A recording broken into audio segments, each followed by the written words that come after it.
by their friends and keepers. If this is true, you must have the character of a homeless, crack-addicted used car salesman who dreams of being an accident personal injury lawyer. I mean, let's take a look at this crew. We got Matt over there. He looks a little bit like Johnny Depp. If Johnny Depp spent too much time at the all-you-can-eat buffet and had bad credit. Matt, you're the only person I know that has the distinction of having your weight and your credit score at the same number. The thing that I don't understand is how you're so cheap.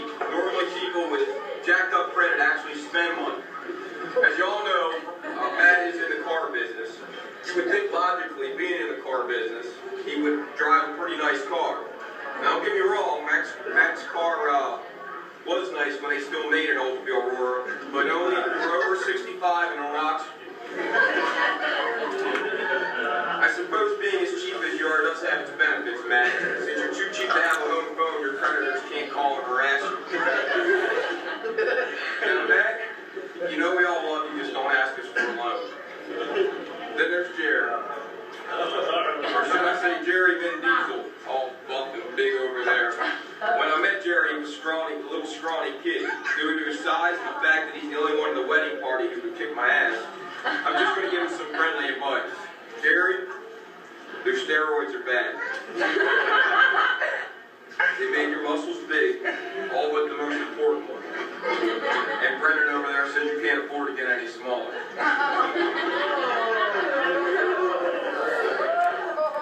Brendan? Yeah, look at this much more. What's up with the face there, man? You look like one of those guys from that 300 movie, except you don't have any muscle and a 3-year-old can kick your ass. Brendan is, however, the smartest among the wedding party. He's in school to become an accountant, while the rest of the groomsmen are still learning to count. He should be the smartest. Look at the size of the kid's head. I'm not real sure how his body holds it up. I think when God made the mold for Brennan, he was actually working on a bobblehead for the dashboard of his car. What are you smiling over there about, Mark? Every time I see you, I get this urge to pour water on the top of your head, like, chia.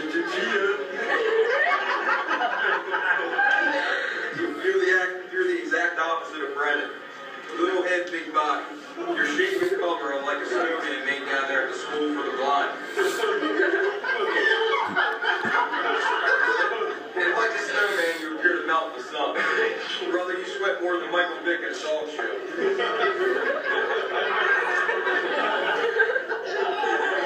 The combination of that bald head and constant perspiration is inspiration to cartoon artists everywhere.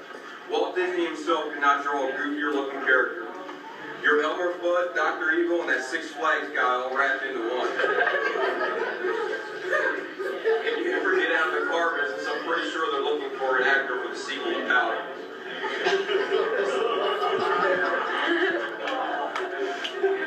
Speaking of jobs, everybody congratulate Rick.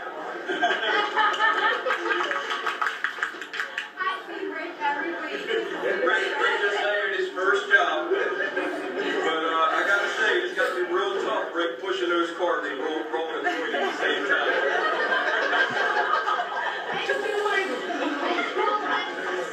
Danny, your family now. You didn't think I would leave you out. Danny's real excited about the wedding. As one of Baltimore County's finest, he figures he can get his entire DUI quota on that night.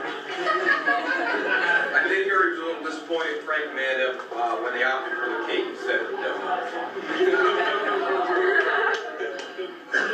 Frank.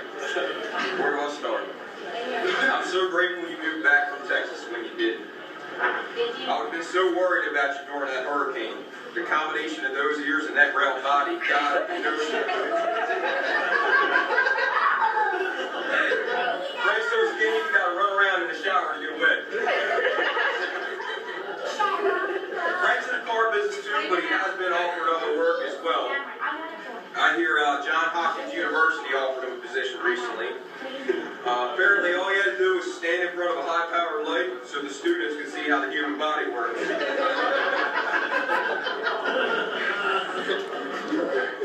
Now, Frank being as skinny is does have its benefits.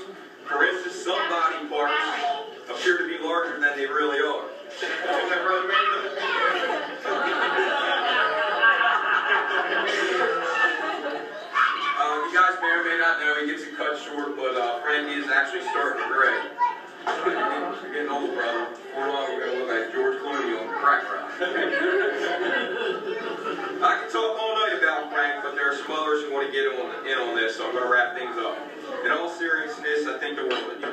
not like a brother, you are my brother. I love you and I'm proud of you. When I first met you, you were about 8. I watched you grow from a shy little kid to a wannabe gangster and finally to manhood. Now on Saturday, I'll watch you hand over that manhood to a wonderful, intelligent, beautiful woman.